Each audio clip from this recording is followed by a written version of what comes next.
के पूजा कह रहे पगली हम पे मरेले। प्यार के पूजा करेले पगली हम पे मरेले।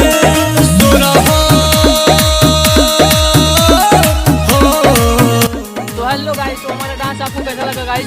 अगर डांस अच्छा लगा तो प्लीज हमारे चैनल को सब्सक्राइब करें एंड कमेंट करके बताएं कि हमारा वीडियो कैसा था। ज़्यादा से ज़्यादा वीडियो शेयर करें प्लीज गाइस, और बने रहिए हमारे यूट्यूब तो चैनल मिलते हैं दोस्तों अगले वीडियो में, तब तक के लिए bye bye. Thanks for watching my video.